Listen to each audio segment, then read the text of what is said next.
going on? We are back. Once again. Back to the basics, a.k.a. the People's Podcast. I am your host and 1/3, Mr. J. Weeks, a.k.a. 52 The Balls. Here with my mans. B. Stoves, also known as Brother Knowledge, checking in. Glad to be here. Yes, sir. You know who it is, J. Irvin, man. Just happy to be alive. Let's get it. Back in the line, fellas. Back in the line. How y'all feeling today, man? Man, good, man. You know, the weather's nice. Good. Man, you look at Atlanta, man. It's open back up in our minds. So, you know, yeah, just glad to be here. Definitely good, man. I'm excited. I got my T on my merch. Got the NCCU is my helmet. Yes. Shout out, you know, my man Bryce. Hey, rocking mine. Then hit me up with the plug. You know, D. Savannah State University. Shout out to all my Eagles out there in the Bull City, man. Today's a good day, man. You know, it's still May. I was feeling, you know, May is normally time when people graduate with everything going on. Yeah, man. You know what I'm saying? We ain't really getting to do the traditional graduation, so I felt inspired with my cap and gowns today. I see you, man. And shout out to the graduate, Jaleesa. Oh, so shout out to you, Juice, man. Okay, congratulations. Masters on last Sunday. You know, it was a different environment. Well, we watching it from the crib, but shout out to you, Juice. Oh, yeah. Dope, man. Also, shout out to my little sister, Adrian. She is actually graduating from high school. She is headed to Townsend University. Oh, man, congratulations. Shout out. Yeah, so, dope, man. Yeah, man, shout out to the graduates, man. Even though, like you said, we can't have no traditional show, it's good to still show them love, man. You know, graduation is important because a lot of people don't finish. So, continue to see it through, people. Definitely. Man, so what's going on with y'all, man? Man, it's been an eventful week, man. You know, my baby's birthday was the 15th. Yes, sir. So we celebrated that. Jay Weeks had a birthday. Yeah, 15/16. The 15/16. It was both. Yeah, he got two birthdays, y'all. Yeah. If y'all don't know, this man got two birthdays. Let him tell it. Yeah, man, it was great, man. I got shown a lot of love. You know, the pod showed me love. You know, my team at James Entertainment, they showed me a lot of love. And, you know, people just reached out, called, text. Some people I haven't heard from in a minute. I'm like, I ain't know you still have my number. But nah, man, it's a great week. You know, I'm going to give an early B-Day shout out to my lovely wife, Esperanza. Hey. You know, hers on the 23rd. Love you, mommy. Happy birthday. Happy birthday. But yeah, man, so did y'all get to check out the Versus, Nelly and Luda? Yeah, man, I saw that, man. And Did you not feel like you started off like a T-Pain joint where he wasn't playing the hand right? well, no, not even, bro. I don't even think that. To me, Luda just was more ready, prepared for this. He was like a DJ, which He was a true DJ. And He had that DJ. He didn't even play his songs. Though. He had somebody else playing. That's what I say. He would say, "Look up, yeah, point." go ahead and play it. Yeah. He was telling it like cut, like nah, it was good. He killed him. And I seen a glimpse of T-Pain where he wasn't really playing the hand right. And then on the second half, he started off good. I said, okay, he about to get fell it. off the wayside. And then my man threw a country song in there. We like, dog, we want the hits. Well, I mean, technically that was a hit. Man. No, I'm talking about for that we gonna recognize and start singing along. But then the question is, does he really have any hits? No, he did. He did have hits. He played the Air Force Ones. Finally, it took him forever to. I think he played a little joint with Kelly to like towards the end, and then he played. This what got me. He hyped up like he was about to go in. I'm like, okay, he about to go in.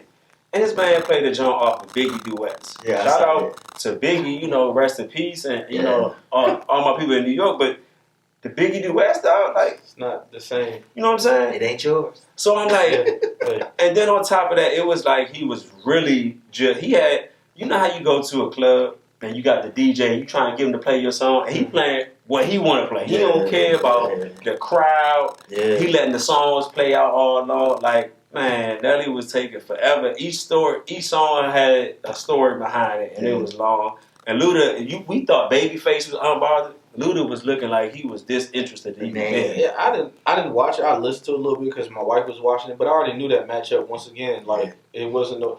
They got hits. Yeah, they have hits. I actually, so Amazon Prime put Cable Guy I'm gonna be honest with you. You was in there watching Cable Guy. Yes, I did because I haven't seen Cable Guy in so long. time. And then like I started watching it, and my wife was like, "You know the Luda verse?" I said, "Yeah." I said, "Luda gonna win anyway," but I listened to it, for a little bit. But then I was more focused on because that's like that's a classic. Yeah, it's classic. So, That ain't like I gotta watch live. that's what I said. I haven't seen Cable Guy in so long, bro. Yeah, man, but I enjoy. I think it's definitely still good for the culture. Man. Yeah, most they can continue these battles.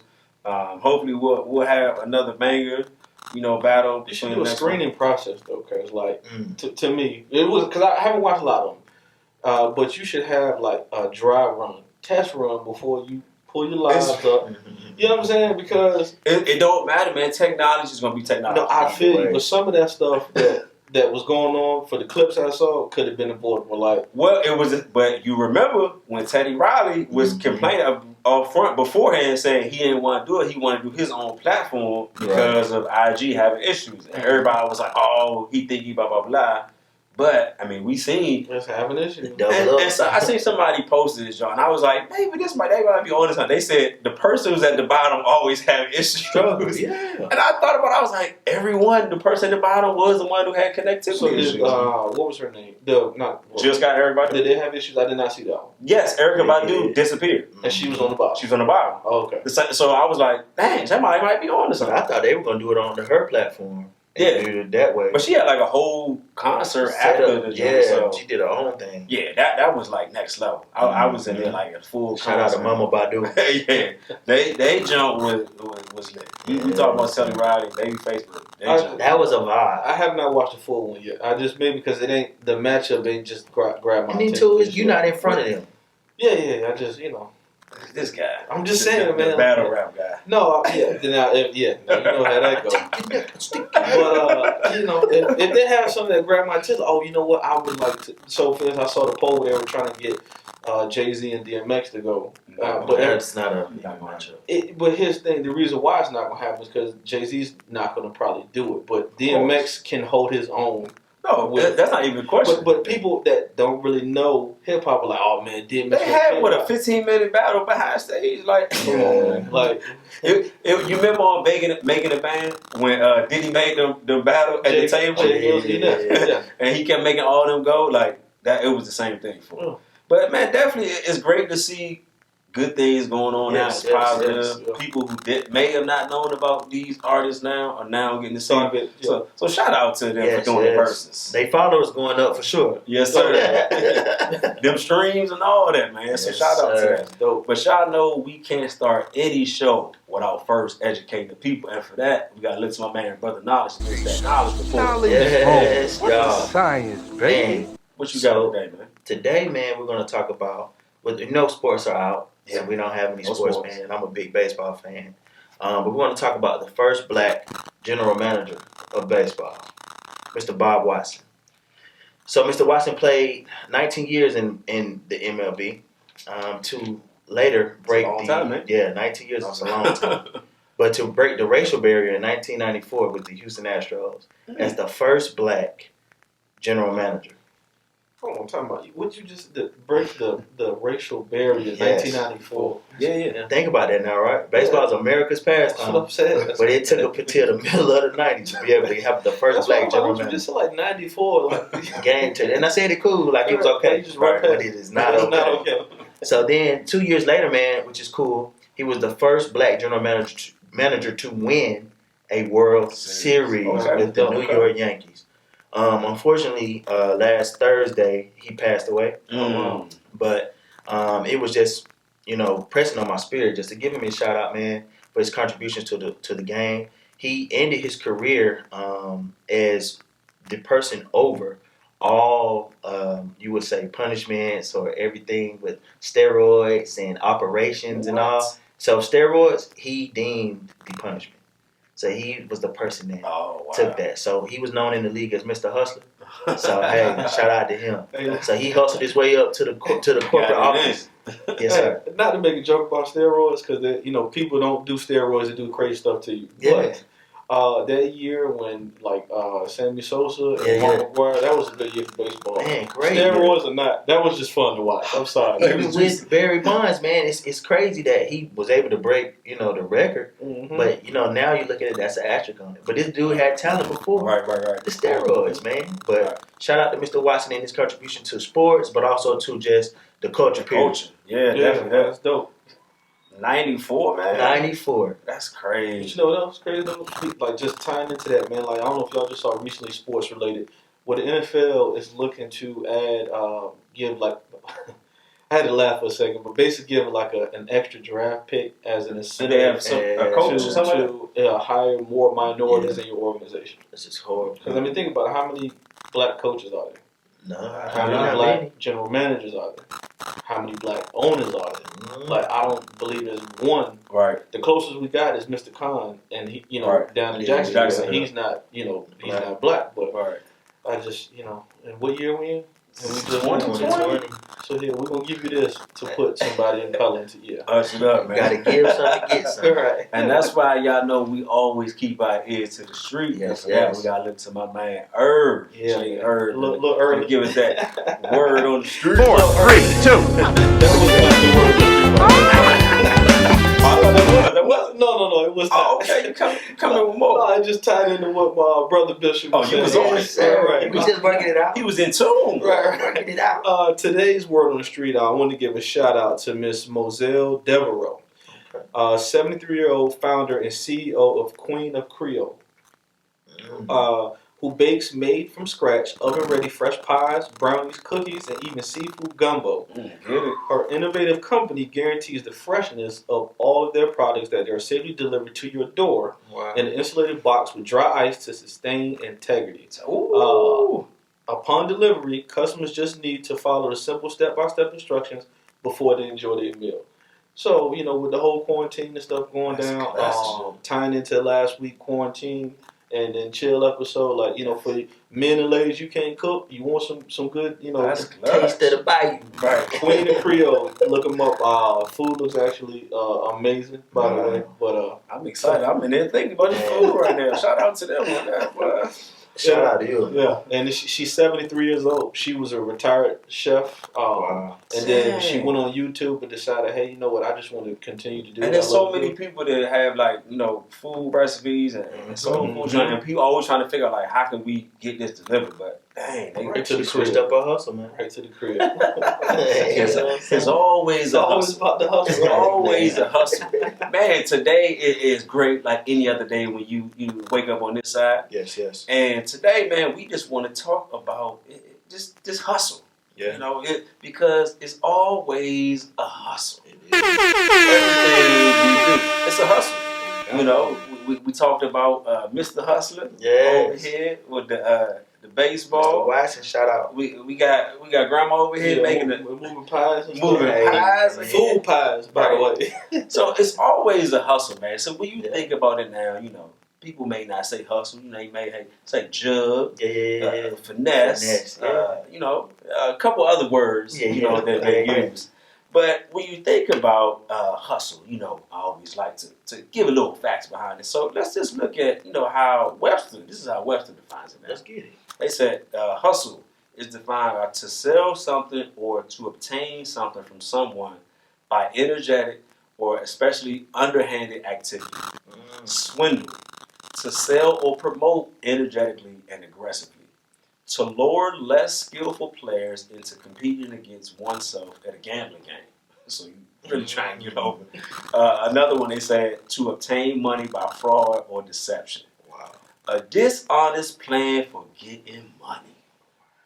All of these different definitions, have to do with hustle. Yeah. So let's just kind of dive into it. And I'm gonna lean to my man, brother Knowledge first. Like, how do you define, the word hustle? Man, I take hustle, man. It's just moving with a purpose, moving with intent. To get to another goal. Anything you're doing, you need to move with a purpose. You need to hustle to get to it. Whether it's sports, you hustling on the field, hustling in practice. Right. Get to it. Whether it's at your job, you hustling every day to get through it, make your plays, get what you got to get.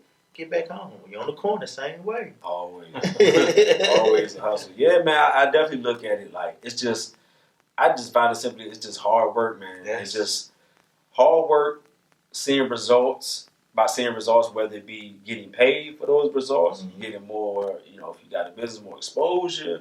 But I look at hustle as like getting expectations of getting something in return for what you're doing. Whether you're working hard towards a goal and seeing it, hey, I've been working for this amount. Hey, we hustle here with the podcast to make sure people can see us at all costs. So we try to make sure we spread the word. So it's always a hustle. So what about you, Eric? The first thing I think of is paid in full. Right.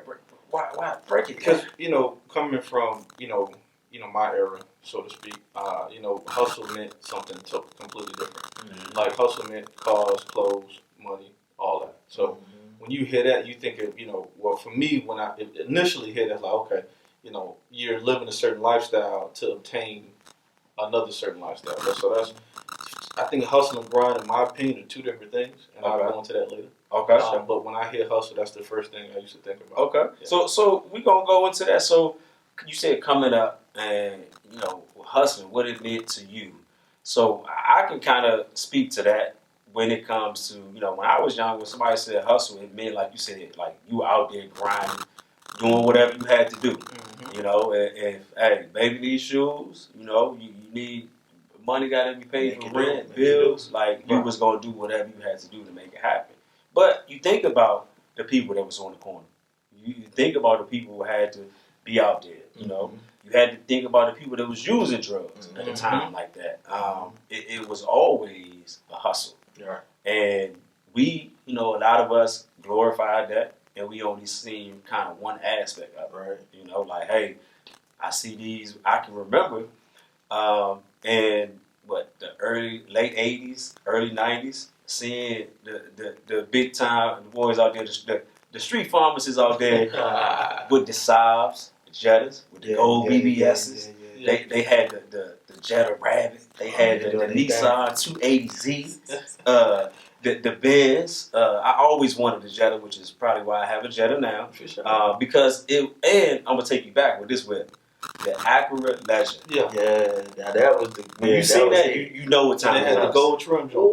With the tinted window. You knew what time it was. When you seen that, you was like, God, I got to get that. Sir. So seeing that, man, as a youngster, it kind of put in perspective. Like, in order for me to get something, I gotta get out here and do whatever. Whether it be you can apply that to one way where you say like I'm gonna go out there and try to be a street pharmacist, whatever, or I'm gonna apply this logic to something else. And I think that for me was the bigger thing that I always wondered, like, if you think about, not to, highlight, as far as when it comes to like drug dealers or things like that, but if you think about people like your Nicky Bonds, your Freeways, even in my area, DC, Grateful Evans, the people that were making millions and millions of dollars, if they were able to take that concept and apply that to the corporate world. And BCOs and things like. But if you think about it, they were the CEOs. Right, that's what I'm saying. But on the legal side, like if they would have took that, because I mean they had organizations for real. You had soldiers, you had people that operated, but you think about on the other side, like if they would apply that to something that was a company like a Google or something like that, you know what I'm saying? Being able to do a bigger risk, right? Yeah. How that could be different, boy. But what about you? Like coming up, was it the same thing when it came to hustle? Well, man, so I've always deemed hustle as, like I said, moving with a purpose, moving with intent. Like I can always speak on my uncles, right? They might work 1 or 2 jobs, to make it happen. My pops, even same way, 1 or 2 jobs to make it happen. Right. Not putting it, and not risking, saying, okay, the risk ain't worth the reward. Right. But I'd rather hustle up in another capacity and take that mindset of, hey, we just gonna work to try to make these ends meet, to try to get to a purpose. And that is make sure my family's straight. Make sure I got the whip that I want. Make sure I can have the women that I want. Make sure I can have whatever I like. Right. But it's just a hustle, having that hustle mentality, because hustle and also persistence go hand in hand. You're gonna push through. You're not gonna stop at nothing. Right. To get to your purpose. You're gonna get it. Right. So that's how that for me. That was the example that I saw of the hustle. And then you mentioned earlier, a lot of people now use hustle. Some people use grind. I'm out. You call somebody, what you doing? Hey, I'm out here grinding up. You text somebody, yo, how you living? Grinding. You know, like you said before, coming up, you might say hustle. Some people say grind. Do you feel like they're same, they're interchangeable, or is this those are different? To me, they're completely different. Okay, break it down. So like when you like, so for instance, like sports, when you're grinding for something, right? You're literally putting the work in, like, you know what I'm saying, when nobody's looking. You know what I'm saying? So like for instance, like right now with the NBA being not locked out, but there's pop. Yeah, and then pop. But the ones that are actually grinding and honing their craft, right, they're doing stuff now that's not on social media. Right, they're not posting about. That's what I mean by like grinding. Like you putting the work in to get to, like, to your point, to obtain something at all costs. Hustle. It don't take. I know it's about to sound crazy. It don't really take a grind to hustle. You could just talk.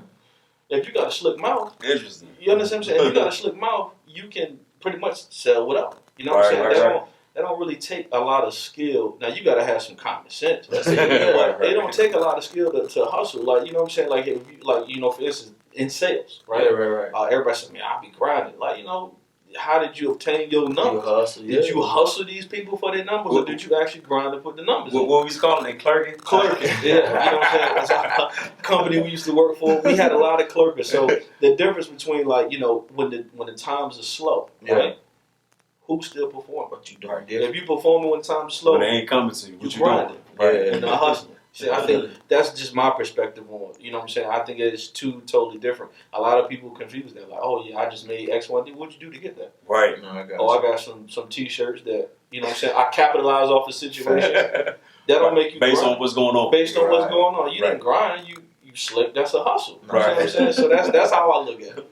And I agree that it's definitely different. I look at grind as the foundation. Right.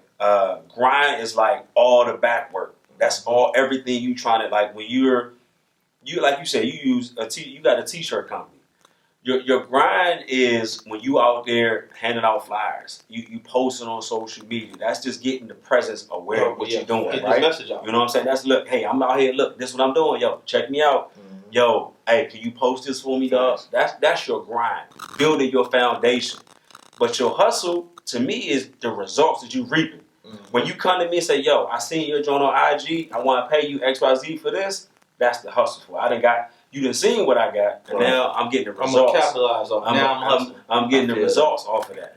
So what about you, man? Man, to go with what you guys were saying, to me, it's really just when you hear grind, all I know is putting your nose in the dirt and grind. So that's all I know. Look down and just keep digging. You digging, you're going to grind some up, you're going to dig in. You're going to get through. You're just going to keep pushing, and making them way. Right. Now, when you think about the hustle, a hustle to me is taking that grind that you've done, the results of that grind, and taking that to another level. Elevating. Okay. Because that to me is hustling. Because I can say, okay, I shot 300 free throws. Right. Now, I done hustled to get in the game. I done hustled knowing that I've mastered the free throw. I can hustle to get to the free throw line every time because I mastered it. Oh. The James Harden. Look, I got a question for you. You collegiate athlete, and you've been in entertainment. Did you hustle for your scholarship, or did you grind for your scholarship? Did you hustle for your opportunity? Real. Did you grind for your opportunity? I definitely grinded. That's real. It was all It was a lot of grind. It was always the work was more important to me. Yeah. Because at the end of the day, I look at it. I want people to know me for my work. I should be able to walk in the room and you should say, yo, I seen you did blah, blah, blah. Because a lot of times we have this notion that people don't, like I said before with businesses, that people should be excited about what you have just because of who you are or just because you may be a person that's black. Right. But I feel like your work should speak for yourself. I shouldn't have to go ahead and say, yo, I did blah, blah, blah. You should know me by my work. Right. So, and I gave you an example of like when I was at Central, NCCU, I did everything. Hang lights, sound, painted the set, stage manager, house manager, whatever you needed. Because at the end of the day, I wanted to, one, have the knowledge. Because of that, I now have James Entertainment. Right. So if you'd have hustled your way into that situation, you probably would have still been successful, right. but it would have probably taken much longer. Or when you have the success, because you didn't grind for it, right. you don't appreciate it, and that's how you lose stuff. And that's exactly what I was just about to say. I hustle, I grind to get to say, okay, somebody's saying they looking at you, want to give you some scholarships. But what are you doing when you get to that goal then? Do you continue grinding? Or do you just stop? Or you just settle? Because even myself in positions in certain opportunities, I've grinded all the way to get to a certain spotlight. Right. And when I got there, I thought I made it. Right. The grind don't stop. You hear that 24. You hear that all the time. All the time. The grind don't stop. But you gotta believe that, man. A lot of people don't believe it. A lot that. of people don't believe it. But you have to learn the hard way too. And that then takes your mindset from grinding to hustling, because you're trying to compensate for not grinding. Right. You're trying to flip something that you really don't have to try to make it back. Right. And speaking of learning from the hard way, man, like, when I talked about as far as like, hustling what I thought, there's a lot of people out there that think that, you ready for that lifestyle. You know what I'm saying? Because it will get you the quick. I just want to bring up something right quick, right? So, how many people are locked up in the United States, right? Right. Okay. Is literally 2.3 million people are confined nationwide, right? So I'm just going to break down just a couple numbers, right? So local jails, and this is numbers, your local jails, roughly about 631,000 people. Out of those 631,000 people locked up, 120,000 of those people in there for drug charges. Wow. Take it to a state prison level, 1.3 million. Out of that 1.3 million, you're looking at almost 200,000 people for drug charges. 20%. God, so, that life, glitz and glamour, may be, good for right now, but trust me, it has consequences. So, learn the difference between grinding and hustling. Yeah. You know what I mean? And I'm glad you brought that up, because let's think about this. Do you think when it comes to the word hustle, hustler, hustling, has it had a negative connotation when it comes to people of color? Yeah, absolutely. Because let's think about this. Think about people like, when you say the name Jeff Bezos, people know who that is. Mark Zuckerberg, people know who that is. Steve Jobs, right? People look at them as geniuses, right? They're labeled as geniuses. They're brilliant minds, different things like that. But then when you flip it, take names like Percy Miller, a.k.a. Master P, Damon John, Oprah Winfrey. When you think about people of color, when it comes to the word hustle, it's automatically deemed that, you had to work out of your conditions to get you out. Right. Yet, if you say a Mark Zuckerberg, Jeff Bezos, richest man in the world right now, there was a hustle. They're not necessarily hustling. They're very brilliant. They're smart. So do you feel like it's really that negative connotation when it comes to us, that it only has to be that one thing labeled with? I do, and I think part of that is us. We fuel that narrative, because think about it, right? So when those names like the Bezos and Zuckerberg, when you listen to talk about their stories, right? What do they talk about? You know what I'm saying? Oh, well, I did this, I went to school, blah, blah, blah, right? When you bring up somebody else's situation, like a person of color, it's always, I was in the hood, and, you know what I'm saying? I didn't know I had to get it, how I get it. You know what I'm saying? Now, this is why I'm today. Now, people, there's nothing wrong with that, but you gotta look at how it's the same concept, but because it's been told by two different sides, it's fueling that narrative. It just can't be, well, Oprah Winfrey was a successful, she's a news anchor at first, so she grinded her way up to the top to be successful. Not, she was a poor black woman that had no other choice but to do that. You see what I'm saying? So, I think we feel that. Yeah. So I'm gonna read you. This is from an article I found online, and they say, they're talking about the same thing, like entrepreneurs of color. Right. They say, in essence, communities of color have always had to be great bootstraps. I'm quoting that, making a way out of no way, working twice as hard for half as much, and seeking a better life. And they said, by this logic, entrepreneurs of color should be renowned as the nation's most incredible hustlers. It's just what it is. It says, founders of color are quickly labeled as hustlers, but struggle to break into the space where they will be considered a legitimate CEO, visionaries, or even business geniuses. While white founders are glorified for being scrappy, innovative, when Black and Latino founders are labeled as hustlers. I didn't mean to laugh. It's comical that. Right. Yeah, because most of the time, and I'm not saying this is all people, some of the greatest ideas that are out there come from us, and you'll never know. Like what about like the whiskey company? Man, yeah. Uncle Nears. Yeah. to Little Richard, rest in peace. Rest in peace, yeah. He, the founder, the innovator, everything of rock and roll, the originator. None other. You know what I mean? But it's something that we don't even support anymore, rock and roll. Mm-hmm. But is it because it has been taken from us and flipped and dipped and everything else, hustled from us? Mm-hmm. Mm-hmm. Not grinded for us, hustled from us. Right. So that's something that you pay attention to. Yeah.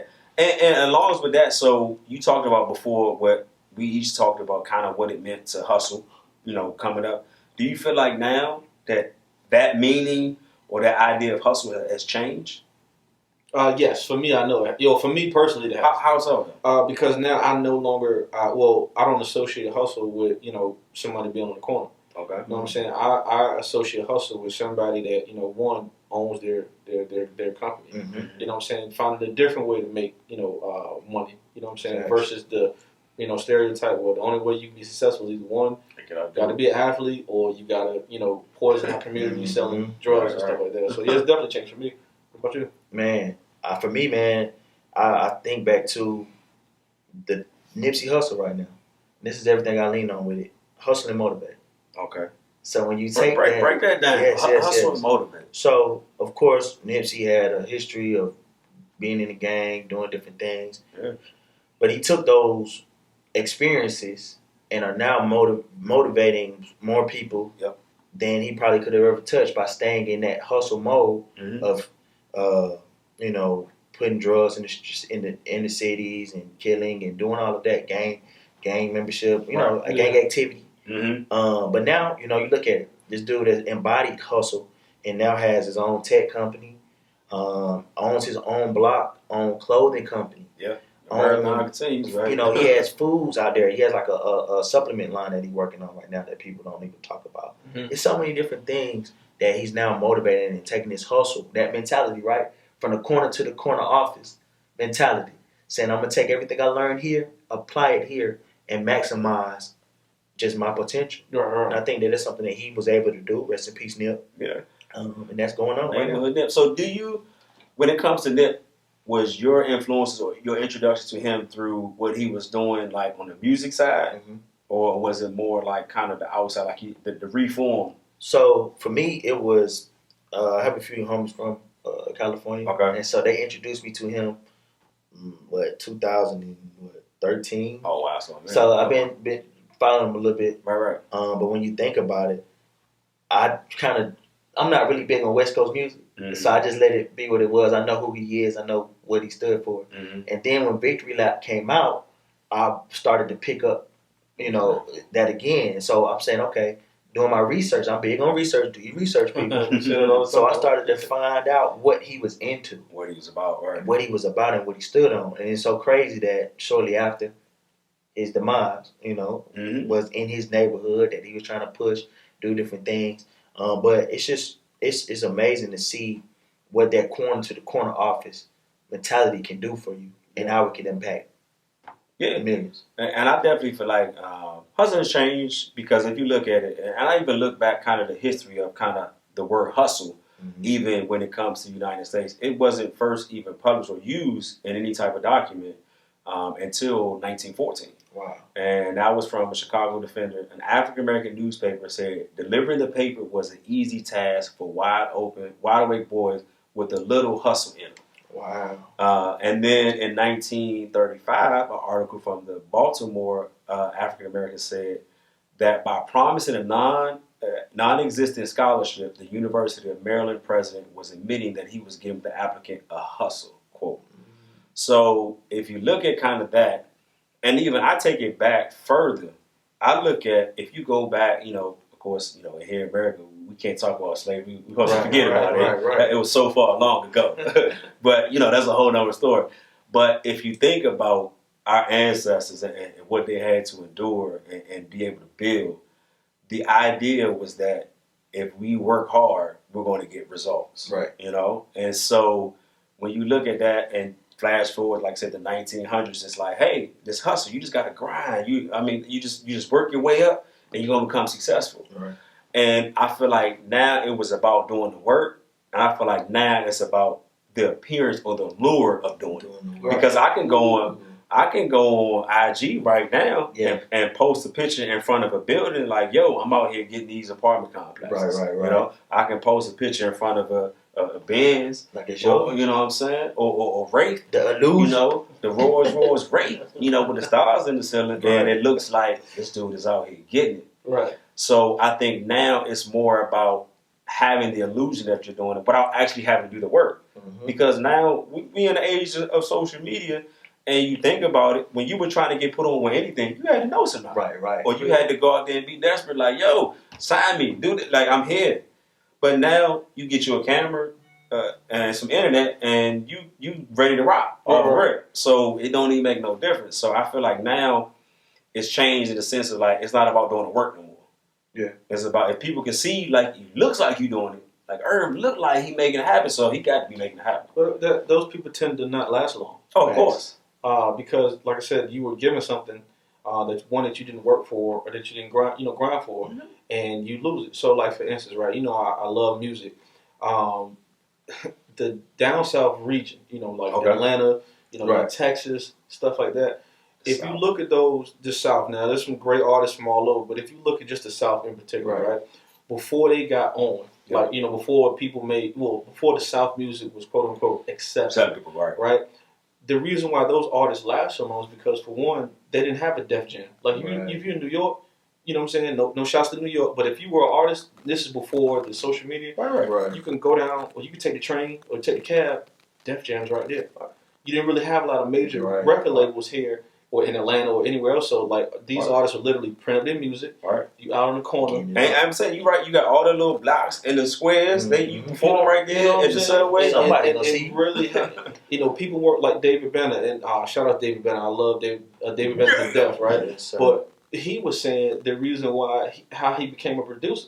He became a producer and learned how to make beats because nobody wanted to give him beats. Yeah. So he always liked to rap, but he was like, bro, like, nobody would give me beats, so I learned how to make my beats. That's crazy. You know what I'm saying? Most of the down south rappers, they own their own record stores at the time, so they understand how to, you see what I'm saying? So it's just all about what you have to go through to obtain your success, man. And I feel like, that longevity is because you grinded for it, you understand it, versus a one-hit wonder, where you give them something, never see them again. And then, too, I think that when we talk about grinding, right, you can reinvent yourself in multiple ways. Absolutely. We go back to the hustler that we spoke about earlier, Percy Miller. P. Miller done so much different things, man. Still doing it, right? So he went from Mr. Ice Cream Man, trapping out the trunk, and trapping, using in this term is a good thing. Mm-hmm. So he's selling his, CDs out the trunk. It was 100,000 units? 100,000 units out the trunk. That's took insane. Your own money, pressed up, did what you needed to do, and got it off. Now, granted, you had ownership.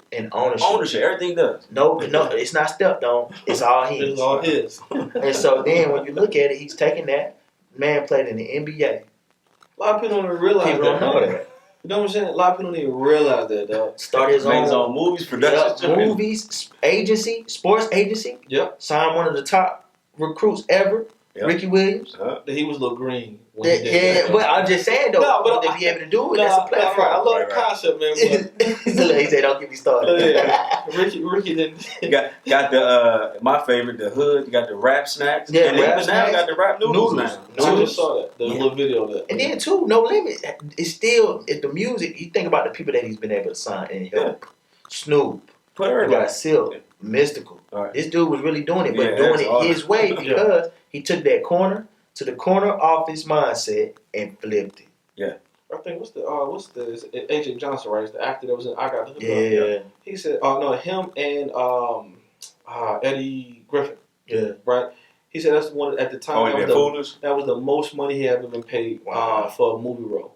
It was from Master P, and I think he said he gave him like $3-4 million like right off the rip. And I don't know how that works from the acting standpoint, but still, like, P has been put on for a minute, and people don't realize how impactful how he is. Like, it's not just somebody who was rapping in the 90s. Like, this dude is still relevant. But some people look down at that though, man. Like, you know what I'm saying? Like, you see the memes and stuff that they make, like, oh, he doing this, but like, you got to realize, like, he literally took, you know, his city, where he from, people from all over, his kids, family. Even Romeo got his joint, and then they was on that show. I forgot the name, the hip hop joint, Growing Up Hip Hop. And they pulled away, because they understood one, it's not real. Because when you like Pete and you come to New Orleans, where it's really about, you know what it really is. Right. So he understood, like, we're trying to create a situation, and like we said, you can't play with stuff like that. Yeah. Pete comes from a real place, so he's not about to sit there and play with you. But understand that he always preaches ownership, owning your stuff, getting out there and doing it, like putting your products that belongs to you. Don't nobody own this and say, yo, well, we own half, or don't, like, this is mine. It's mine. We just can't take this away. And he demands respect for his grind. Oh, of course. Because it goes back to, if he hustle that up, he gonna come up with another hustle to make some more money. All day. But people respect his grind to say, hey, that's his name. That don't morally line up with me to do on growing up hip hop and flex like I need to flex. I'm gonna step away and I'm gonna say, okay, it doesn't work for me, and I'm gonna grind it another way. Yeah, he probably they're gonna probably have a show. Have their own show. Yeah, easy. But you have to be able to do that in today's world. Definitely. And demand that respect, because if you, like I said, man, if you work hard for something, you want other people to respect your grind. Absolutely. And all money ain't good money. All money not good money, man. Which leads me to my point. Have we been hoodwinked, bamboozled, led astray, run amok? Because let's think about this. America tells us, in order to become successful, we must work harder, right? Mm-hmm. Right? But we're asked to work harder, us as black people, yet we're being offered the fewer resources, right? So according to the system, you know, we aren't where we need to be or we would like to be. It's because we don't work hard enough. That's not true. That's what I'm saying. So you get where I'm going with that. So I feel like if you think about these multi-level marketing companies and be your own boss, you know, you can make your own money. They're selling us the idea of a dream that you could do all those things, but in reality, all you're doing is making them much bigger and giving you little scraps off the top. Yeah. So how do you feel about that, man? Like, am I tripping when I say, like, dog, have we been got the wool over our eyes, dog? Like, yeah, but here's the thing, you know, if you look at it, right, it's actually smart, right? Okay, so if you know, if I can dangle this carrot in front of 10 people, right, and I know, you know, the African American race, they're natural born go getters because we've had to make something out of nothing our entire existence on this planet, right? And I mean, why wouldn't you do that? Right. You know what I'm saying? Not saying it makes it right, but you know what I'm saying. You're gonna go to where the talent is, just like with sports. You know what I'm saying? You're gonna go to where the talent is. So, does it make it right? No, but that's just the way of the world. And until we, as a people, decide, you know, this is it. We control the narrative. My people. When it comes to fashion, music, anything you can think of, we control the narrative, people. You know what I'm saying? So understand your power. Understand your power. You know what I mean? So yeah. What about you, man? Like Irv said, man, we control it. We control the needle. When we push it forward, we can push it back, right? Right. So and the biggest thing when you look at these fallacies, you know, that people put out, you know, as they're doing these this and doing that, these dreams, man, it's not true. You know, you have to also seek truth in everything that you do. Yeah. Let your grind speak for itself, but not also hustle your own people out of their own or supplant your own people. Because it's so many times that you see people that will swindle, hustle, take advantage of those that may not know. Yes. Right. And that's a problem that I think goes back to that crab in the bucket mentality that we have to control the narrative on. To say, hey, I'm not going to pull you back down, pull me up. Right. And if we stand on that, say, hey, I'm gonna grind to get the next person down up.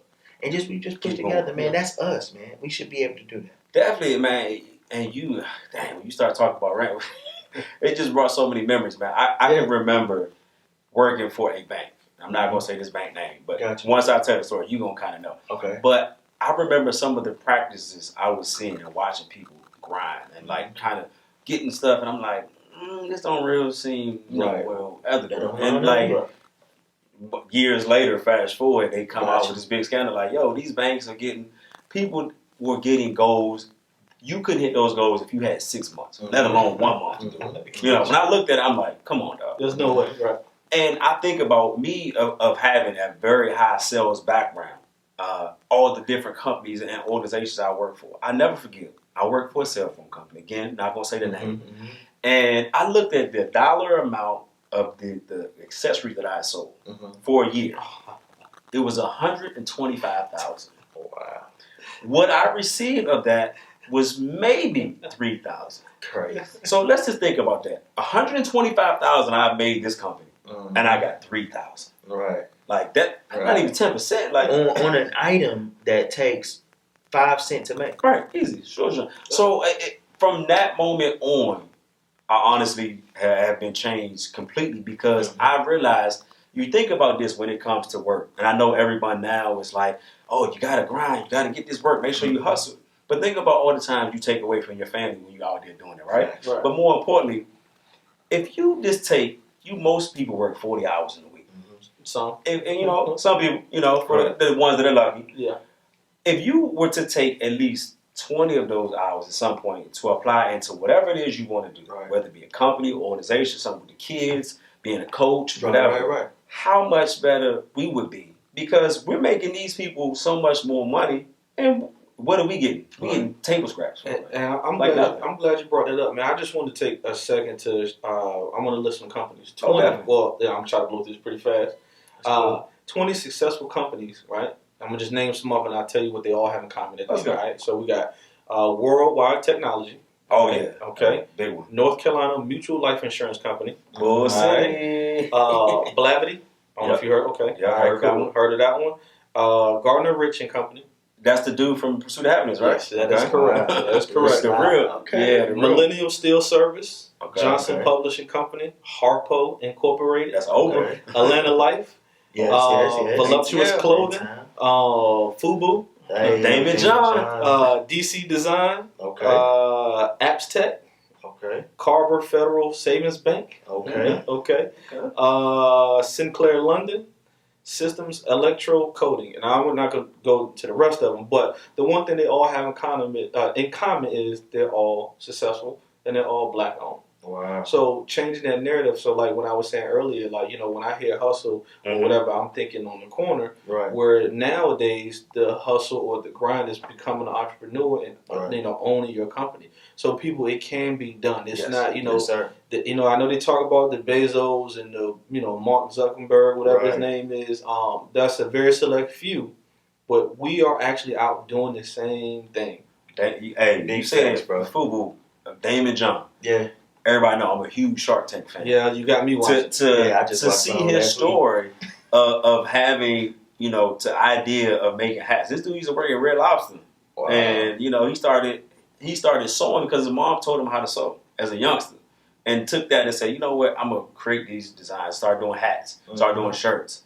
Then his mom, took a second mortgage on the house. Wow. And then he moved all his boys in and said, look, we're going to grind. We're going to all live in this house. We're going to grind. And they did it, and it took years for it to really pop. But now, you talk about a company that's worth over $300 million. Yeah. And, so many more other companies that he has, but just that ethic. Being from New York, he understood what it was. He wasn't somebody who was going to have to say, oh, I'm going to be on the street or whatever. Right. He understood I can use what I have and make the best out of it. Right. And you got to take them cards like, look, this a hand I got dealt. We're going to make it work. But another piece to that, too, we respect his grind. Yeah. The dude was on Mike Tyson and talked to him, and they were talking about how he would go to the photo shoots, every photo shoot they had in New York, and just take a shirt. Yeah. Take a shirt. Take a shirt. There you take go. a shirt. Here you go. Flooding the market. Until they got one picture with LL. And it blew up. And it blew that was up. it. Because what was that show that used to come on? In the House. In the House. Yep. That's when he was wearing it on the show, and then it just took off. Yeah. But gotta grind, baby. I didn't even know too with him that he used to dress Kim K. Yeah, he did talk on the first season of Keeping Up with Kardashian. Yeah. I'm like, God, so it's a lot of people out here really grinding, but how can we now? You kind of highlighted some excellent black businesses and entrepreneurs. How can we now take that power back that we know we have, but how do we go about obtaining it or getting it?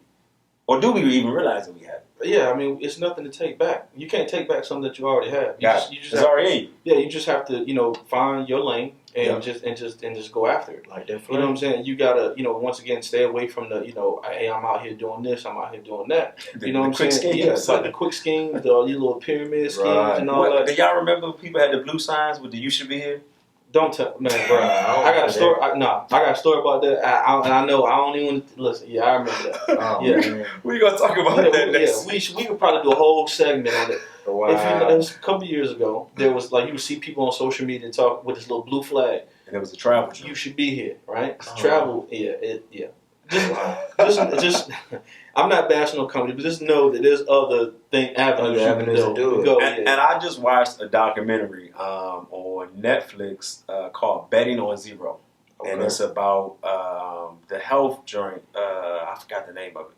But just watch that. It just puts things in perspective when you said you're selling stuff to your people and it's not really the joint. So definitely, man, you got to understand, like you said, if we already have it in us, it's for us to now realize everything you need, you already have. Right. And now it's just time to take that and hone in on that. So if you want to have a business that has whatever, now is the time. And social media is really prevalent now where you can, like I said, you don't got to wait on nobody now. No, you can do it. You can go ahead and do it. So I definitely feel with this, we have to make sure you can get out here, understand what you have, and just go for it, man. Don't take no, and don't listen to people that's trying to say, well, why are you going to do that? How you going to do this? Yeah. They ain't somebody that need to be in your circle. Yeah. For me, man, like you said, it's one of those things where you have to tap in, man, and tap into, do your research. Tap into yourself. Know where you come from. When we say do your research, because, I think back to a Bible verse, Hosea 4:6. Okay. My people are destroyed for lack of knowledge. Facts. How many times have we put ourselves in positions where we didn't do our research or didn't know the risk that was at the end of it? Yeah. We see the glitz, the glamour. Right. But do we really know don't think past what it took to get there? Yeah. Who they had to, whatever they had to do, or what they had to do to themselves to get to what they got. We just want the end. We just want the end. We don't want to do it. We'll care about how you started off and you only had one item and now you got 100. Now you got 100. Oh, you doing it? No, I just had to make it happen, right? So people, man, we definitely come from resilient people and people that have grind their way to where they need to be. Yeah. And that's something we're gonna continue to do and keep doing. Yeah, man. Don't sleep. Get out here and do it, man.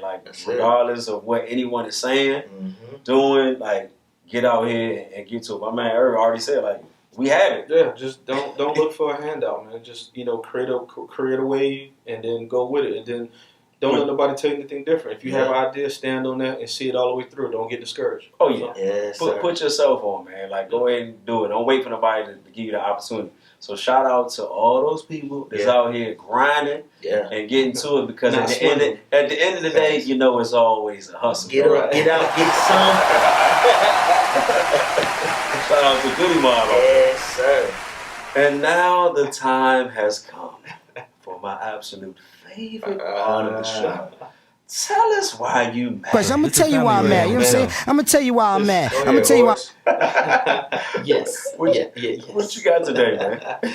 Oh, man. So, one thing I see that's very disturbing, man. Shout out to D.L. Hughley, man.